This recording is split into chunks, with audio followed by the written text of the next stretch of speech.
आज का यह वीडियो बहुत इम्पोर्टेंट है क्योंकि आज हम आपको ऐसे स्त्रियों के कुछ लक्षण के बारे में बताने वाले हैं। अगर वह स्त्री आपके घर में ऐसे काम करती है तो वह स्त्री समय से पहले विधवा बन जाती है। स्त्री के कई गलतियों के कारण उसके पति का भुगतना पड़ता है उसका परिणाम।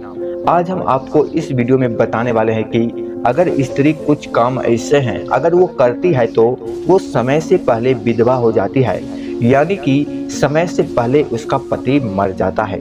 और श्री कृष्ण ने महाभारत काल में ऐसे बताए हैं। तो चलिए महाभारत काल के अनुसार श्री कृष्ण ने कौन सा बात बताई है स्त्रियों को जो नहीं करना चाहिए, और साथ ही आप जानेंगे कि विधवा स्त्री सफेद साड़ी ही क्यों पहनती है।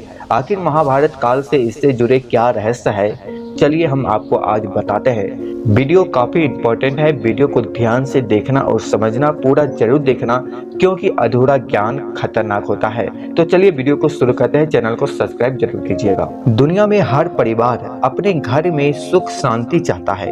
इसके लिए परिवार के सदस्यों को नियम भी बनाए गए हैं। इन्हीं नियमों में से कुछ नियम पत्नियों के लिए भी होते हैं ताकि पति की आयु लंबी बने रहे।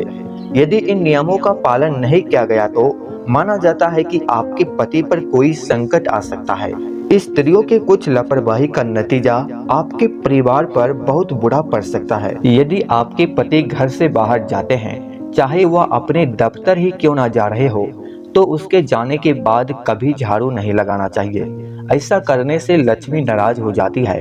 घर के किसी सदस्य के बाहर जाने के बाद झाड़ू लगाना बुरा माना जाता है। अगर घर के किसी सदस्य के बाहर जाते ही कभी पोछा नहीं लगाना चाहिए, यह बुरा माना जाता है। घर के सदस्य के बाहर जाने के कुछ देर बाद या खाना पीना खाने के बाद पोछा लगाया जा सकता है, लेकिन पहले पोछा नहीं लगाना चाहिए। इससे घर में बरकत कम होती है। अगर आपके परिवार का कोई सदस्य बाहर जाता है या घर में आता है तो तुरंत नाखून नहीं काटना चाहिए, क्योंकि माना जाता है कि राहु बलवान हो जाता है।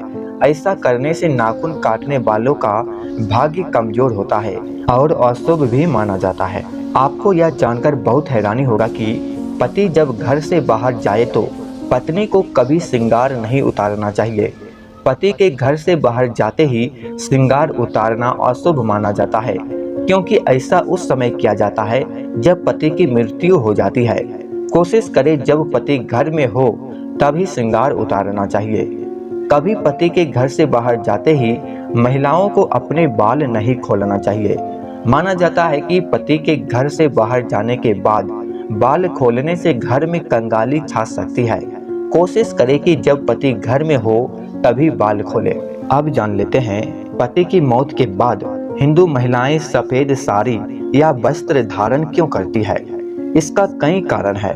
दरअसल सफेद रंग को रंगों की अनुपस्थिति वाला रंग माना जाता है, अर्थात जिसके जीवन में कोई रंग नहीं रहे। सन्यासी भी सफेद वस्त्र धारण करते हैं। जब महिला का पति मर जाता है तो उसके लिए यह सबसे बड़ी घटना होती है।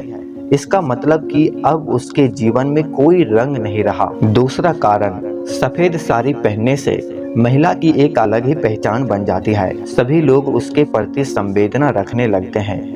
इस मनोवैज्ञानिक प्रभाव के चलते वह सामाजिक सुरक्षा के दायरे में रहती है। तीसरा कारण, एक विधवा के सफेद वस्त्र पहनने के पीछे का सबसे बड़ा कारण यह है कि सफेद रंग आत्मविश्वास और बल प्रदान करता है। वह कठिन से कठिन समय को पार करने में सहायक बनाता है। इसके साथ ही सफेद वस्त्र विधवा स्त्री को प्रभु में अपना ध्यान लगाने में मदद करते हैं। सफेद कपड़ा पहनने से मन शांत और चंचल बना रहता है। इसके पीछे चौथा कारण है महिलाओं का ध्यान ना भटके, इसलिए उन्हें सफेद कपड़े पहनने को कहा जाता है, क्योंकि रंगीन कपड़े इंसान को भौतिक सुखों के बारे में बताते हैं।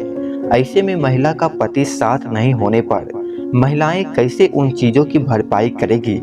इसी बात से बचने के लिए विधवाओं को सफेद कपड़े पहनाने को कहा जाता है। पांचवा कारण, शास्त्रों के मुताबिक पति को परमेश्वर कहा जाता है, और ऐसे में अगर परमेश्वर का जीवन समाप्त हो जाता है तो महिलाओं को भी संसार की माया मोह छोड़कर भगवान में मन लगाना चाहिए। छठा कारण, ऐसा माना जाता है कि पुत्र या पुत्री का जन्म हो चुका हो और उसके बाद पति की मौत हो गई हो तो दोबारा शादी नहीं करने से पुत्र पुत्रियों के जीवन पर विपरीत या प्रतिकूल असर पड़ने लगता है। क्या आपको ये पहले से पता था? कमेंट में जरूर बताइएगा।